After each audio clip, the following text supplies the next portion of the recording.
오늘 말씀 에스겔서 29장 8절에서 16절 말씀입니다. 그러므로 주 여호와께서 이같이 말씀하셨느니라.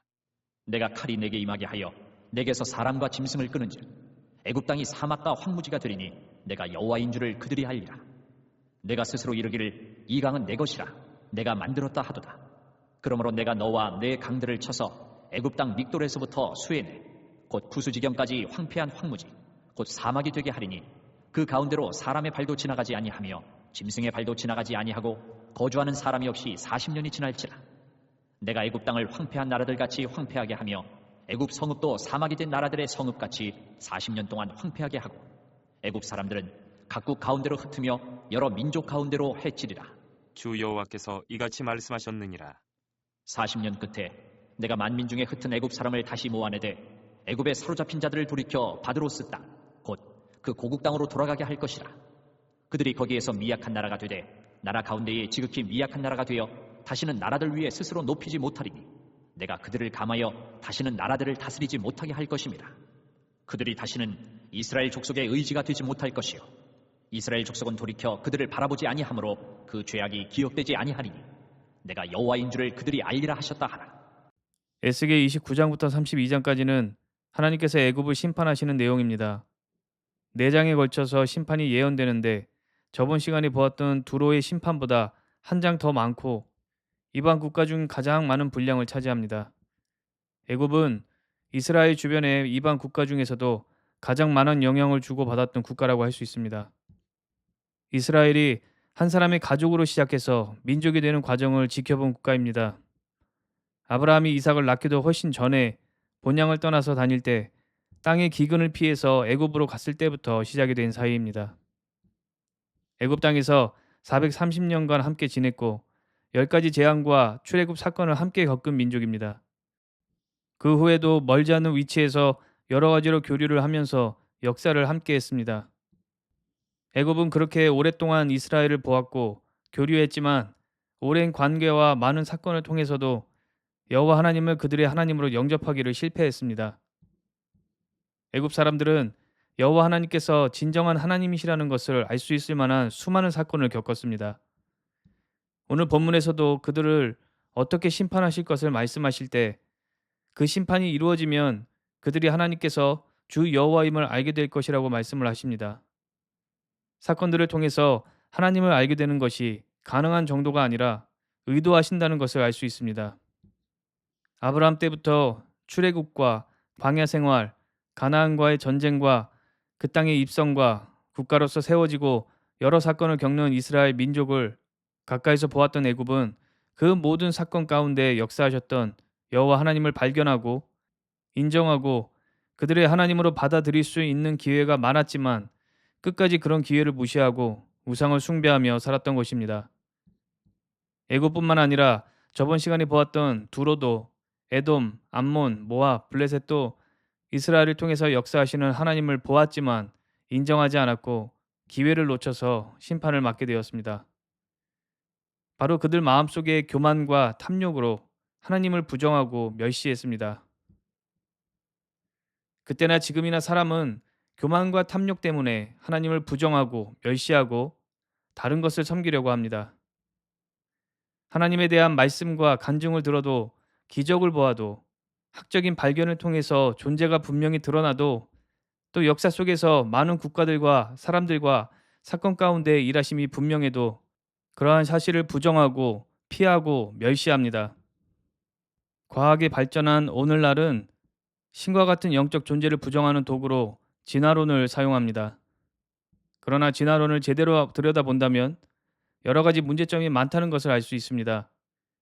관심이 없는 일반인들은 모를 수 있어도 관심이 있는 사람들, 특히 훈련된 과학자라면 진화론의 허술함을 간과할 수 없습니다. 무엇보다 중요한 두 가지가 있습니다. 첫 번째는 어떤 생물체부터 어떤 형식으로 식물과 곤충과 동물 같은 종류로 나누어지게 되었는지 그 과정에 대한 증거가 단 한 건도 발견된 적이 없습니다. 증거라고 말하는 것들은 모든 생물체의 분자 구조나 패턴이 유사하다는 것과 같은 것으로 유추하는 정도입니다. 그보다 더 중요한 것은 생명의 탄생입니다. 지구 초기 환경에서는 마치 단순 생물체가 끊임없이 생성될 것처럼 상상하지만 0%에 가까운 확률로 아미노산 몇 개가 만들어진다고 해도 생명체가 되려면 스스로 세포를 복제하는 정보가 있어야 하는데 세포가 분열하고 복제하고 복구할 수 있는 그 정보, RNA와 DNA를 스스로 만들거나 처음부터 그냥 가지게 된다는 것이 불가능하다는 것은 제대로 된 과학자들이라면 다 알고 있는 사실입니다.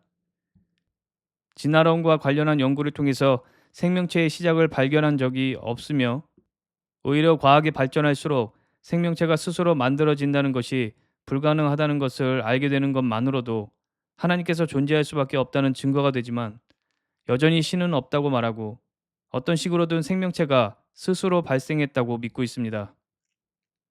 제가 이런 말을 하면 과학 분야에 훈련이 안 된 사람이라서 목사가 뭘 몰라서 그런다고 말할 수 있습니다. 그래서 옥스퍼드, 캠브리지, 하버드, MIT, 예일과 같은 우수한 대학에서 과학이나 수학 등을 가르치거나 박사를 취득하고 연구하는 사람들이 진화론의 문제점을 말하고 이 세상은 창조주가 있어야만 존재 가능하다는 주장을 제시하면 그것은 또 모른 척하거나 그런 과학자가 이상한 사람들이라고 합니다. 어떤 경우는 가난하고 어려운 사람들이 의지할 곳이 없어서 종교를 의지하고 그 중에 하나가 기독교라고 말하면서 하나님을 부정하는 사람들도 있습니다.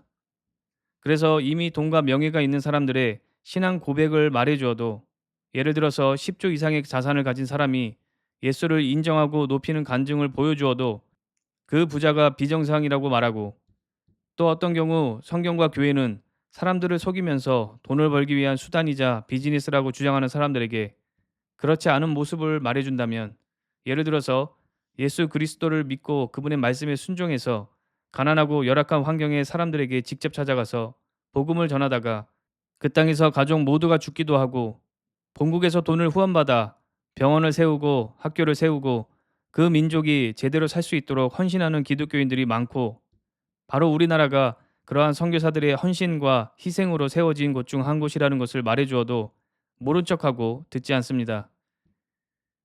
사람들이 하나님을 믿지 않고 대적하는 것은 과학적으로나 논리적으로나 역사적으로나 사회적으로 하나님을 발견하지 못해서가 아닙니다.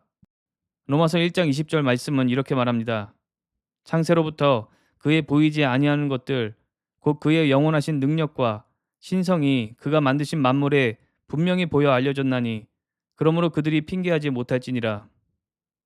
이 말씀 안에는 우리가 눈으로 보는 자연뿐만 아니라 모든 부분, 즉 과학적, 수학적, 논리적 발견과 역사적, 사회적 사건 등을 통해서 하나님을 찾을 수 있고 누구도 핑계할 수 없다는 것을 포함합니다. 이 땅에는 하나님의 존재를 느끼고 발견할 수 있는 사건과 증거가 충분하지만 교만과 탐욕으로 하나님을 피하고 모른 척하거나 멸시하는 것입니다. 예수님께서 말씀하신 부자와 나사로 이야기를 기억하실 것입니다. 나사로와 부자가 죽어서 각각 낙원과 음부에 가게 되었습니다. 고통 중에 있던 부자는 아브라함과 함께 있는 나사로를 통해서 물 한 방울 얻기를 원했지만 그럴 수 없음을 알고 아직 땅에 살고 있는 형제 다섯이라도 그 고통스러운 장소에 오지 않도록 그들에게 나사로를 보내달라고 간청을 합니다. 그런데 아브라함은 다섯 형제에게 이미 모세와 선지자들이 있으므로 그들에게 들으면 될 것이라고 말합니다. 하지만 부자는 그의 형제들이 모세와 선지자들의 말을 듣지 않을 것을 알았고 그래서 만일 죽은 나사로가 그들 앞에 나타나면 비로소 듣고 회개할 것이라고 말합니다. 그때 이야기 속 아브라함의 대답을 통해서 예수님께서 중요한 사실을 말씀하십니다. 누가복음 16장 31절 말씀에 이르되 모세와 선지자들에게 듣지 아니하면 비록 죽은 자 가운데서 살아나는 자가 있을지라도 권함을 받지 아니하리라 하였다 하시니라. 여기서 말하는 모세와 선지자들은 하나님의 말씀을 의미합니다. 예수님께서 오셨을 당시 성경은 모세의 토라와 선지자들의 예언서로 구성되었기 때문입니다. 만약 하나님의 진리의 말씀과 또 역사 가운데 하신 일들과 믿음으로 사는 인생들을 보면서도 하나님을 믿지 않는다면 죽은 사람이 다시 살아나서 돌아온다고 하여도 믿지 않을 것이라는 인간의 강박한 마음을 지적하신 것이고 하나님을 알 수 있는 말씀과 증거가 충분하다는 것을 뜻하는 것입니다. 하나님의 말씀 대신 예수님께서 이 땅에 오셨을 때 사람들은 그 말씀을 직접 듣고 보았고 수많은 기적과 변화와 회복을 경험했지만 여전히 표적을 요구하며 믿지 않는 사람들이 더 많았습니다. 베다니 출신 나사로가 죽었을 때 예수님께서 살리셨고 그가 살아난 것을 많은 사람들이 보고 들었지만 그럼에도 많은 사람들은 예수님의 말씀을 듣지 않았습니다. 예수님께서 십자가에 달리셨을 때 양옆에 강도들도 함께 매달려서 처형되었습니다. 그 중에 한 명은 죽음 앞에서 겸손한 마음을 갖고 짧은 시간이지만 예수님의 말씀과 행동을 보고 자신의 죄를 뉘우치며 그분을 주로 영접했지만 다른 한 명은 죽음 앞에서도 끝까지 교만한 마음을 갖고 예수님을 조롱하고 멸시했습니다. 우리가 성탄절 기간에 많이 나누게 되는 동방 박사의 방문 이야기를 보면 마태복음 2장에서 박사들이 예루살렘에 도착해서 별을 보고 유대인의 왕으로 나신 분을 경배하기 위해서 찾아왔다고 밝히면서 그분이 어디 계신지를 묻는 장면이 나옵니다. 그 말을 듣게 된 헤롯 왕은 소동했다고 말하는데 원문을 보면 두려움, 불안함, 심지어 분노를 느끼는 감정을 말합니다. 그러면서 대제사장들과 서기관들을 모아서 그리스도가 어디서 나겠느냐고 물었고 미가서 예언을 토대로 베들레헴에서 나게 될 것을 말해줍니다. 그 이후 동방 박사들이 예수님을 만나고 헤롯에게 들리지 않고 돌아간 것을 알고서는 베들레헴과 근방에 살고 있는 2살 이하 아이들을 모두 죽이기까지 합니다. 이 장면은 사람이 그 마음에 교만과 탐욕으로 가득해서 하나님의 말씀을 듣고도 받아들이지 않고 무시하고 멸시하고 끔찍한 죄악까지 저지르는 모습을 보여줍니다. 동방 박사들의 갑작스러운 방문으로 그리스도의 탄생을 물은 것 자체가 하나님의 말씀이 선포되고 증거가 주어진 것입니다. 그러나 헤롯 왕은 말씀을 기뻐하지 않았고 오히려 두려워하고 초조해했습니다. 그리스도께서 자신의 부귀 영화와 권력을 빼앗아 갈 것이라고 생각했기 때문입니다. 교만과 탐욕을 쫓느라 진리의 말씀을 듣지 않았던 것입니다. 동방 박사의 방문과 대화에 대해서 대제사장들과 서기관들도 알게 되었고 그리스도의 탄생에 대해서 나누었기 때문에 나중에 예수님께서 사역하실 때 기억하고 확인해 보면 예언된 그리스도가 맞다는 것을 알 수 있었지만 그들도 명예와 권력과 특권을 빼앗길까 봐 두려워하고 분노하면서 거짓 선동으로 예수님을 죽였던 것입니다.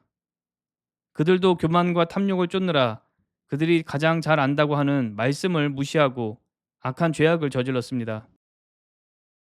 그들이 아들 되신 예수님을 죽일 것에 대해서 미리 말씀하시기 위해 하신 포도원 비유를 보면 포도원 주인이 농부들에게 밭을 맡기고 타국에 가서 얼마 후에 소출을 받기 위해 종들을 보냈는데 농부들이 종들을 때리고 죽였고 결국 아들까지 보냈지만 그 포도원 상속자를 죽이면 포도원이 농부들의 것이 될 것이라고 욕심을 내며 죽이는 장면이 나옵니다.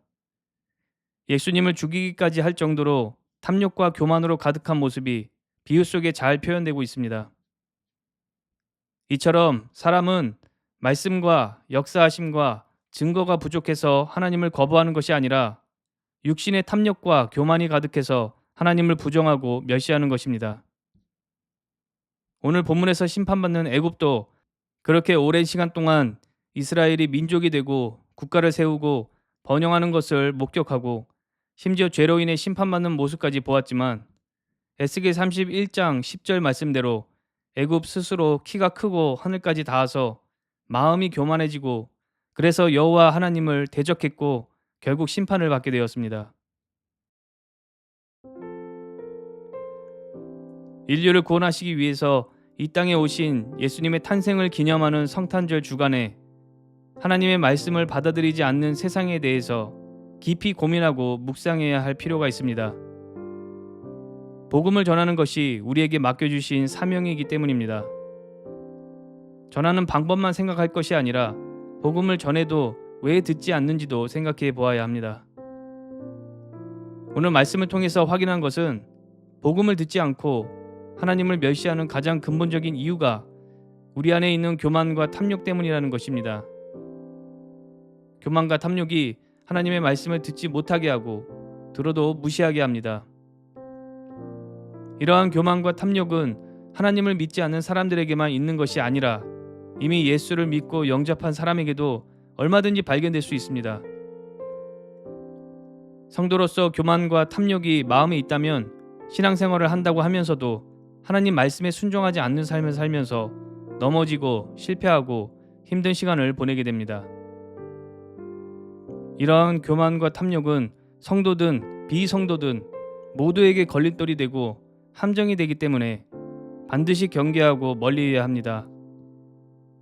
요한복음 5장 44절에서 예수님은 사람들이 서로 영광을 취하기 때문에 예수님을 믿지 못한다고 말씀하시며 교만에 대해 경고하십니다. 또한 누가복음 12장 15절에서는 생명을 줄 수 없는 탐욕을 경계하고 물리치라고 경고하십니다. 하나님의 말씀을 듣지 못하게 하고 멸시하게 만드는 교만과 탐욕을 매일 경계하고 물리치는 성도분들 되시기를 바랍니다. 또한 아직 예수 그리스도를 영접하지 않은 주변의 많은 사람들이 교만과 탐욕을 내려놓게 되는 기적과 같은 일이 있도록, 그래서 겸손하게 하나님 말씀을 듣고 믿게 되는 역사하심이 있도록 간절히 기도하시기 바랍니다. 그 자체가 복음을 전하는 행위입니다.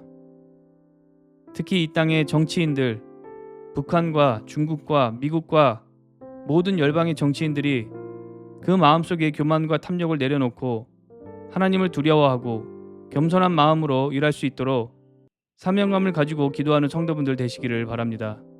기도하시겠습니다. 하나님 아버지, 교만과 탐욕으로 하나님의 말씀을 듣지 않고 멸시하던 애굽의 결국은 심판이었던 것처럼 끊임없이 부르시는 하나님의 은혜가 있어도 교만과 탐욕으로 멸시한다면 결국은 심판일 수밖에 없다는 것을 알게 하심을 감사합니다. 성도로서 겸손과 감사의 마음을 갖고 또 주변과 나라와 열방이 하나님 앞에서 겸손할 수 있도록 항상 중보하는 성도 되게 하여 주시옵소서. 예수님의 이름으로 기도했습니다. 아멘.